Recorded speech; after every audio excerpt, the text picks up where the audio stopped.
C'est l'heure de vous présenter l'actualité africaine, madame, messieurs, toujours présentée par Charles Cablan. Bonjour. Bonjour Didier.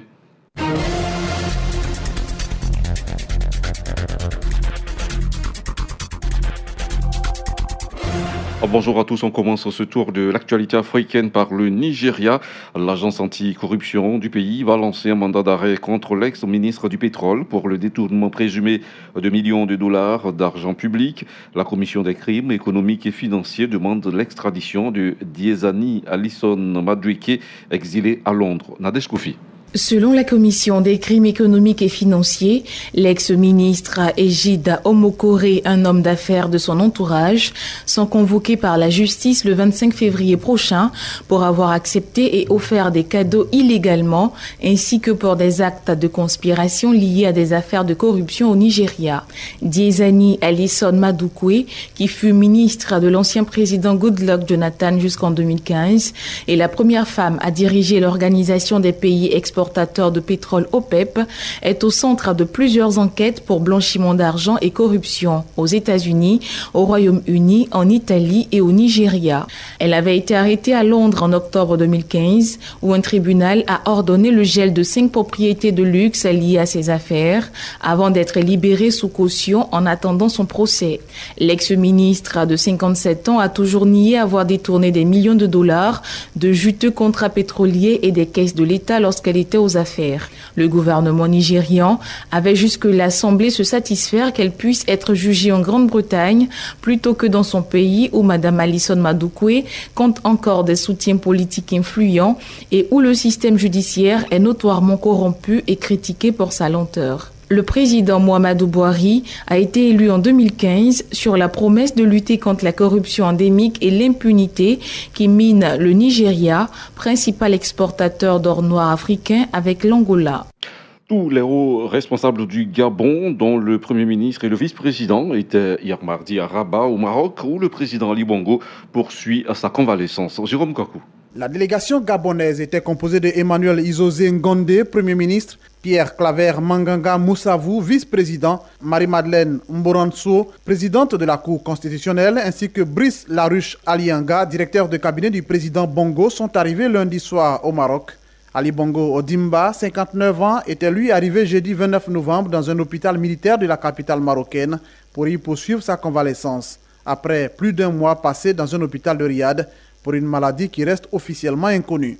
Lundi, le roi du Maroc Mohamed VI, ami de longue date du président gabonais, lui a rendu visite à l'hôpital. Une photo et une courte vidéo de la rencontre prise par le palais royal marocain ont été publiées. Elle montre les deux dirigeants assis dans des fauteuils installés autour d'une petite table sur laquelle sont posés 2 verres et surmontés des drapeaux de leur pays. La communication officielle sur la santé d'Ali Bongo est restée très fermée à Libreville. Seulement 2 interventions du porte-parole de la présidence, Ike Ngoni, qui se trouve également au Maroc. La première, le 28 octobre, pour annoncer son hospitalisation 4 jours auparavant en Arabie Saoudite, à la suite d'un malaise provoqué par une fatigue sévère, due à une très forte activité récente. La seconde communication date du 11 novembre pour préciser qu'il était dans une phase de recouvrement de la plénitude de ses facultés physiques après un saignement justifiant une prise en charge médico-chirurgicale en secteur hautement spécialisé. Une manière implicite de dire que son état était sérieux, mais à aucun moment la présidence n'a révélé quel était le mal dont souffrait le chef de l'État. Seules des sources non officielles ont évoqué un accident vasculaire cérébral. L'ONU a dénoncé en début de semaine les viols ou agressions sexuelles commis récemment à l'encontre de plus de 150 femmes ou filles au Soudan du Sud par des hommes armés, dont plusieurs en uniforme, réclamant aux autorités de poursuivre les coupables en justice. Lydie Kouadou. Le secrétaire général Antonio Guterres condamne fermement les attaques sexuelles brutales récentes commises dans le Soudan du Sud, ont indiqué lundi soir ses services dans un communiqué. En dépit des engagements des dirigeants de ce pays à cesser les hostilités et à relancer le plan de paix, la situation sécuritaire pour les civils reste catastrophique, notamment pour les femmes et les enfants, a-t-il ajouté. Évoquant le recours aux violences sexuelles comme tactique de guerre récurrente au Soudan du Sud, Antonio Guterres souligne que de tels comportements prédateurs contre les plus vulnérables sont inacceptables. Au cours des 12 derniers jours, plus de 150 femmes et filles ont cherché de l'aide après avoir souffert d'agressions sexuelles, incluant des viols, près de Bentui, au Soudan du Sud, avait au préalable indiqué un communiqué conjoint signé de 3 responsables onusiens, Henrietta Ford de l'UNICEF, Marc Laocock des affaires humanitaires et Natalia Kanen du Fonds des Nations Unies pour la population. Vendredi, l'ONG Médecins sans frontières avait affirmé que 125 femmes et filles sud-soudanaises avaient été violées ou brutalisées en 10 jours alors qu'elles cherchaient à s'approvisionner en nourriture fournie par des organisations humanitaires internationales autour de la ville de Bentui, située dans le nord du pays. Selon le site izf.net, le conflit, marqué par des atrocités à caractère ethnique et le recours au viol comme arme de guerre, a fait plus de 380 000 morts et poussé plus de 4 millions de Sud-Soudanais, soit plus d'un tiers de la population,